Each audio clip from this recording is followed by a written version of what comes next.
All right, we're back more with Jordan Byrd now. We got to talk about it, the 100 meters. That's what everyone's been talking about online. So first of all, from your perspective, what happened, that whole mess? Take us through it. Well, the first week on Friday, I didn't run a good time, and I knew from then that I was going to mess up the time that I ran Saturday. And so I ran 11 flat that first day. And coming in the second day, I knew I was going to have to push myself, and I knew the other kids next to me were going to run their heart too, so their hardest, and I knew I had to go. And actually the guy that was shooting the gun was really fast, and right when I popped up, he shot the gun, and I wasn't really ready. And so when I came out the blocks, I knew that I had to make my drive more longer. And when I came up off my drive, I knew I had to get my knees up and run fast. And when I looked at the clock, I didn't really believe the time, because all the mistakes I had coming out that race was crazy. So what was the time you first saw? The time I saw was 10.3, and when I saw 10.3, I was like, dang, that's crazy. So you ran a crap race and you ran a 10.3. Yeah. That's what you're thinking in your mind. Yeah, and then it popped up 10.4, and I was like, I know I didn't run a 10.4. And then everybody came up to me congratulating me, and it felt really good. And then after I got my medals and stuff, they said that I didn't run a 10.4, but I was kind of confused that it popped up 10.4 and they said I just ran a 10.5, and I didn't really believe that. So well, first of all, does a runner kind of know in their mind? You have a feel? I had a feel when I came up my drive phase that I had to push longer or hold my strength, like energy longer. And when I came out of that and I leaned, I kind of knew I might have got it, might have ran a 10.5, or I knew I didn't run a 10.3, but that's what came up, so it was weird. So to go from a 10.3 to a 10.4 to a 10.5, has that been explained to you? How have they explained that to you? Nobody has talked to me yet about that. The NMAA, I saw on Twitter, they said I ran a 10.4, and then I guess the guy that was doing the clock or something said I ran a 10.5, and then they said something about the gun was messed up, but I still didn't get how the gun messed up in one race, and after that it was fine. So. And you always seem like such a level-headed dude, so I mean, how do you move on from something like that? I know there's been discussions online, of course, about it, but how you seem so level-headed about everything every time I've talked to you. Yeah. What's in your head about it right now? I'm just glad track is over for me. You know, it was a tough season, coming off injuries from football, sprained ankle, torn meniscus, so it was really good to finish track with the good set like that.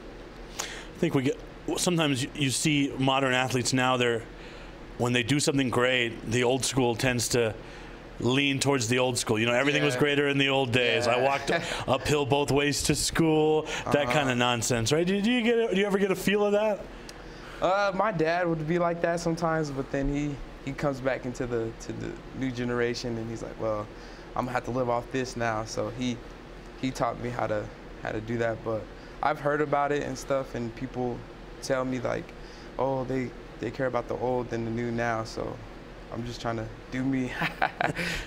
So what's next for you on the track?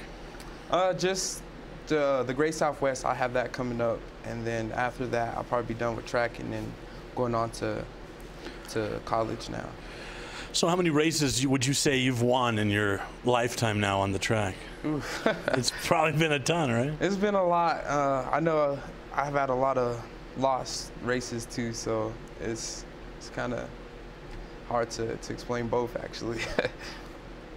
And what do you do now in the summer with your transition from Manzano to San Diego State? I'm actually training with Jared Saavedra with Athlete Ready, and he's really been helping me too. So he's getting me ready for the college life and getting ready for the workouts we're going to be having too. So how will you look back on your senior year? It was obviously pretty special. I mean, you're going to have those diamonds on your hand all the time, but how are you going to look back on it? Because it was obviously a pretty special season. Yeah, I know. I'm just glad I could do it for Manzano. You know, they haven't won a championship since the school was built, so it was really cool to do that, especially being a quarterback for Manzano. and doing that for them, it was really cool. Even though I'm not a quarterback, it was really nice to do that for them. We'll talk about that transition. First of all, how long was that in the works when Chad switched you to quarterback? Yeah. What discussions were made? You know, how did you and Dakota talk about it when it happened? Tell us about that whole thing when that happened. Well, I was actually a quarterback when I was younger, but it was mainly just option and just running the ball because it was different than high school. But when I got into high school, I was a wide receiver, and I never played wide receiver before. And the coaches really liked me as wide receiver. And when I moved into varsity my sophomore year, I actually played quarterback for the first game I've ever played, and it was against Cleveland. And the reason why I played quarterback is the quarterback that was there, he got in trouble during practice, and they put me in, and I was so scared and nervous because it was my first game, and I was playing quarterback, and the first play was a throw, and I knew, I was like, oh, if I throw an interception now, it's going to be the death of me. So you hear it. Jordan was scared, and he was nervous. So it does happen, right? Yeah, it does. But after that, they put me at running back and stuff, and then Dakota Powell came in, and actually, before Dakota Powell, we had a quarterback, Michael Roybal. He got hurt in the game and broke his collarbone. And then Dakota Powell came in, but coach didn't like how he was running the offense with him because he was a passing quarterback, and mainly the plays were option and stuff so the quarterback can run. And Dakota Powell has speed, but not good enough speed to run the offense. You can say it. He doesn't have Jordan Byrd speed. You can look right into that camera and say it if you want. No, I can't do that. But they put me as quarterback my junior year, and from there they thought I could run the offense good. And when I was the quarterback, I guess Coach Adcox told me that we lost one game when I was quarterback, so he kept me as quarterback my senior year. So what were the expectations going into that senior year? Was it a championship? Was it an undefeated season? Or was it just, you know, more of the process and everything will take care of itself? Talk about your expectations for yourself and the team heading into that senior year. My junior year, when we lost to Rio Rancho, it was the semifinals, and we had my senior year, we had a quote called "One More Step," and that one more step was to get to the finals, and then we kept that quote and we used it, and it worked. A lot of teams have that philosophy, right? The Lobos have unfinished business. Well, they never finished that business, did they? Yeah, so what did you guys do to make that a reality? We just worked hard in the weight room and on the field. A lot of kids on there, we knew that we could make it to state and go undefeated, and that was in our mindset that we could do that, and then ended up working out. Any setbacks during the year? Any teams that you thought, okay, this could give us a test? When we played Rio Rancho, we thought it was going to be a good game, and then blew them out. Then the game started? Yeah. And we remember how that went. 21-0 in the first quarter. I was like, whoa. It was shocking, and we kept that lead and won, and that's what really... Any nerves going on the road to Cruces? I know Field of Dreams, we kind of talked about it on the air a little bit, Coach Mendoza and I. Hey, this could be the game where it's tight and it's a challenge. What was your mindset before that game? It's just another game to me. That was in my mind, and everybody was talking about the Field of Dreams, but it's just a place to play football at, and it never scared me. And then title game. We played forward to the title game. Did you ever get a chance to just look out over that sea of humanity? I mean, that had to be pretty special. Yeah, that place right in your school's backyard was packed. Yeah, coming down out of the tunnel to go warm up was crazy when they were screaming and yelling for us. I've never been in a big crowd like that. You know, I got to get used to it now because of college. But coming onto that field was crazy, especially the first play. The floor was shaking. I couldn't hear nothing, and it was just crazy. And then obviously you guys took care of business. Season finished championship. Coach Adcox announced his retirement just a week ago or so. Yeah. Talk about what he meant to your career and really your life. Yeah, that man, me and him have our ups and downs, you know. He actually coached my sister in middle school. When he was coaching at Cleveland Middle School, he was my sister's track coach. And so he knew me when I was little. So coming into Monzano, we already had the connection we had. So he's like my second dad to me, even on the field and outside of the field. I can always count on him.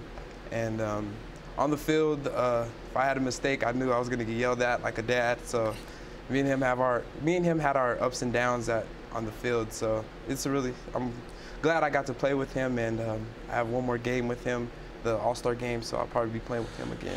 You guys seem to have a very good rapport, though, on the sideline. From what I noticed, sideline reporting with you guys, you would come over and you guys would have a pretty open dialogue where obviously you were in clear command of the offense. You knew what was going on, and you guys were having discussions like two adults, really. Yeah. Talk about that relationship, quarterback to coach. Yeah.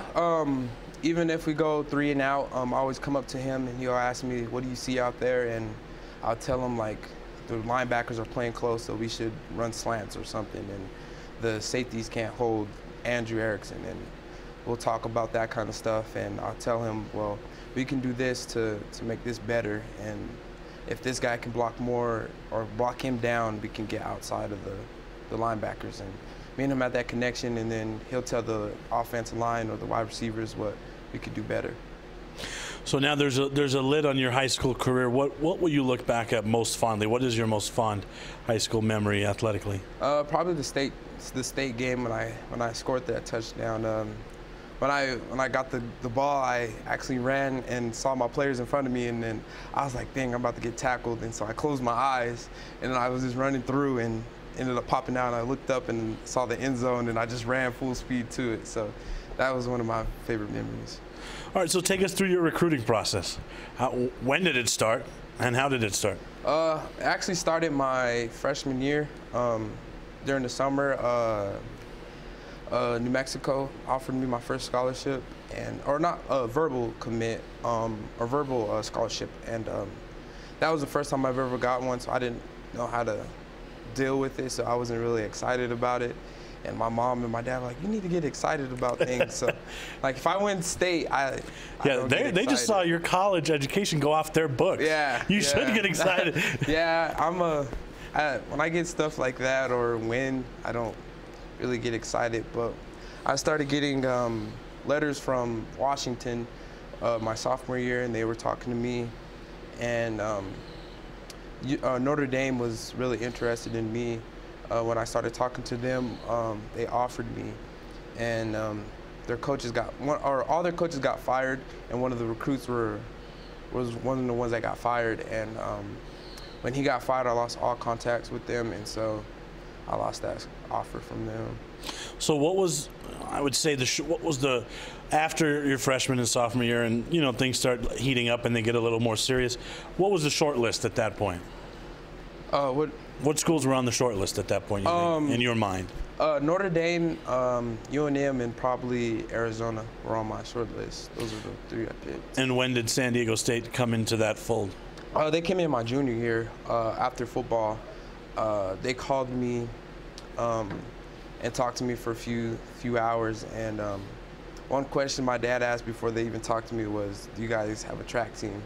And the coach was talking on the phone, and he paused for a good 2 minutes. He's like, well, somebody tell me if we have a track team. He had to figure it out real soon. Yeah, and he was like, well, we don't have a track team for the boys, but we have for girls. And my dad wasn't interested in that. And then we kept talking to them, and my dad finally liked San Diego State too.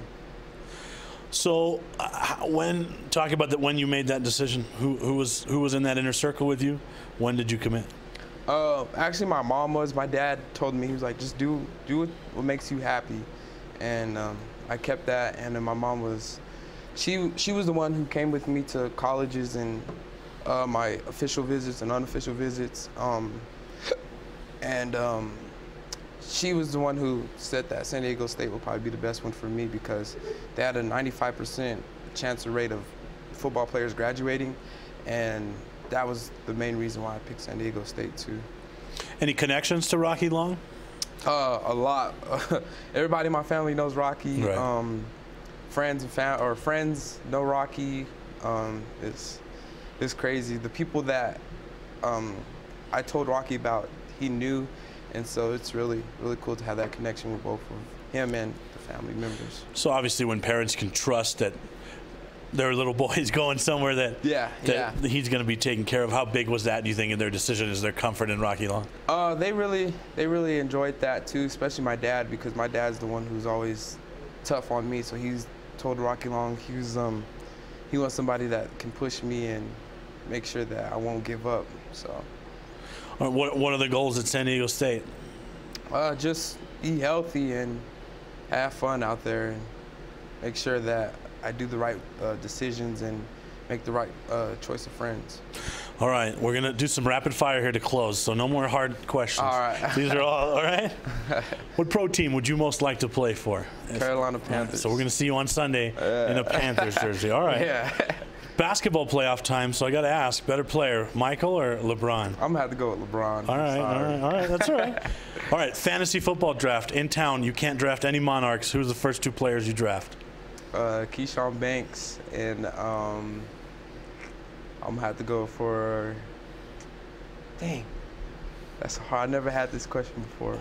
Somebody on offense too, right? Yeah. Yeah, I got to get somebody on offense. Probably the quarterback for LaQuava. All right, okay, yeah. All right.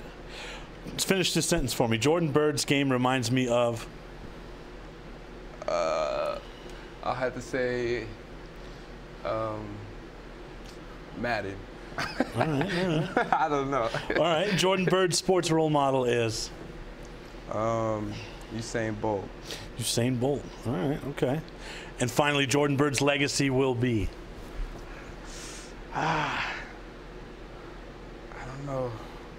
I haven't had that question. That's all right. Either. You got 4 years to carve that out, right? You pick it for me. Let's see what you got. Well, we'll all be watching on Saturday and hopefully Sunday, right? Yeah, maybe somebody would tweet me that question. So we'll all see. right. Well, we hope we are going to be watching you a lot on Saturday and Sunday. Sir. Thank you so much for coming in, Jordan. Good luck. Appreciate it. Yes, sir.